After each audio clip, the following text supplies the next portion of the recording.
Last hour, the president declared a national emergency. It's with that in mind that I have determined that we will close all K-12 schools, public and private, statewide, starting Tuesday, March 17th through March 30th. What we thought might be a temporary pause in attendance and things clearly came to be much more than that. With the 1920 school year concluding as we know that it did, and with uncertainty building for the following school year, we knew that there were things building in terms of concerns with students and really our overall sort of level of social, emotional, and mental health kind of well-being. We formed an advisory committee that was focused on reopening and exactly what would happen when we came to that point. And what ended up happening and coming to the surface were great discussions around the concept of trauma-informed practices.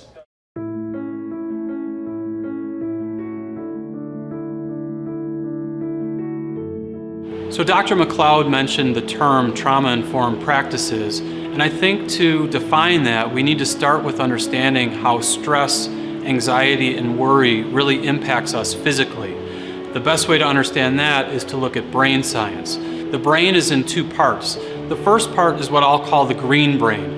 This is the prefrontal cortex, or the thinking brain. When this brain is engaged, students are able to think creatively, they're able to problem solve, they use logic and memory and creativity, analytical thinking, all of the things that we want them to have coming into classrooms here in the school. So we love the green brain.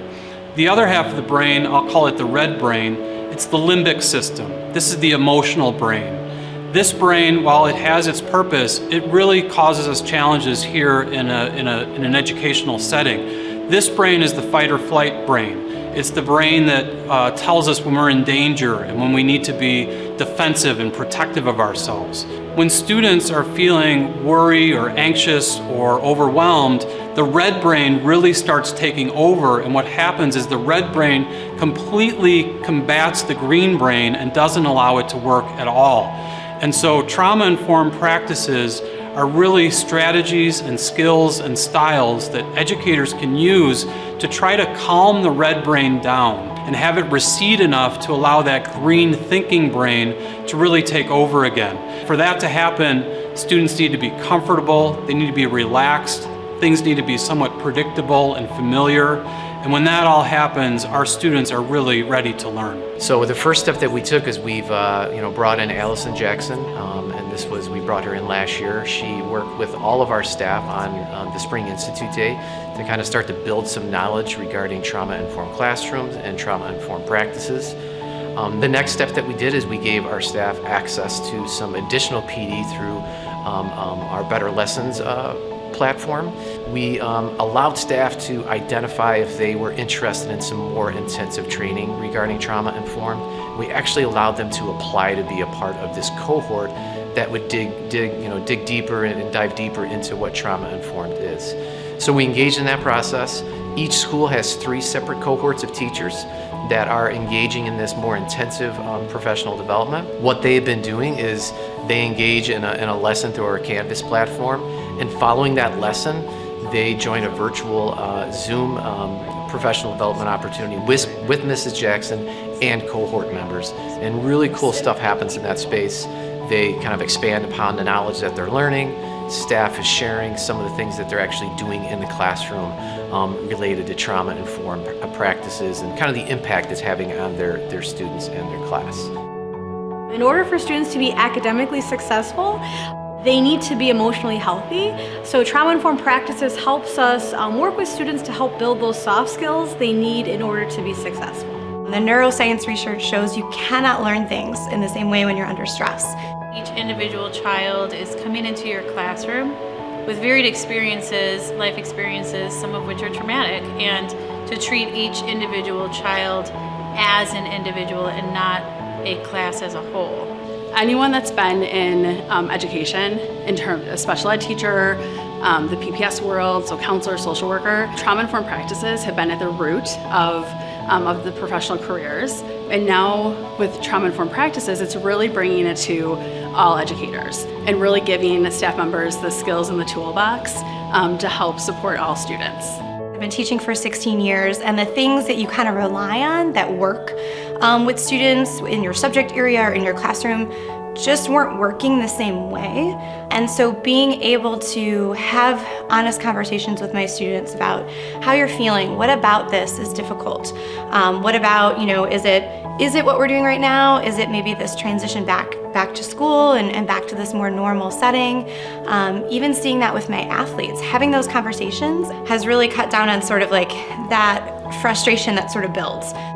There's various ways where we could just kind of step away for just a few minutes. If I notice that the students are slumping in a lesson, or it's a Monday morning and they need to go for a walk, then we go for a walk, and it takes 5 minutes, yes, but they're so much more focused when they come back, and so it's actually gaining new time because they could have been slumped the entire class, and now they've got a little bit more energy and they're ready to get at it. With a beach ball activity I use, I just really kind of gamify the experience of a warm-up to where students get to toss the ball around a little bit. If you catch the ball, you're required to share a little bit about yourself or share a response to a question. And in doing so, students are opening up, giving a little bit of themselves to the rest of the class. And that does a lot for the environment of the class, where students feel appreciated and heard, recognized, and part of the overall family dynamic of the classroom. In my 21 years in education, I truly believe that this is the first professional development that helps support all students and all staff members. For teachers, it really helps build their toolbox and helps, teachers support and work with the emotionality that may present in the classroom. And for students, it really helps build and develop, those coping skills, resiliency, and self-efficacy. Students love knowing that you're there. Students love knowing that you're there to listen. And most importantly, students love to know that things are individualized for them. I'm very fortunate to be in the position I am as a school counselor, where I have that one-on-one interaction with students on a daily basis. And just knowing that individualized practices are being put into place for them brings the relationship to an entirely new level. As far as next steps with trauma-informed practices, we're going to continue to support our cohort of 46 Trailblazers with their continual support with Dr. Allison Jackson. We are going to also offer additional training sessions with Better Lesson. Currently, close to 500 staff members have taken advantage of the training with Better Lesson in learning the foundations of trauma-informed practices. We're also in the process of developing a professional development library focused on trauma-informed practices. We see trauma-informed practices and other strategies to support social-emotional learning as the foundation of our student learning. And lastly, we're working on determining next steps for our cohort support next year. We are determining ways to continue to support our current 46 Trailblazers, as well as potentially adding a new cohort based on need. We remain proud to be members of the D230 team, and we are excited about the work that we are doing with trauma-informed practices.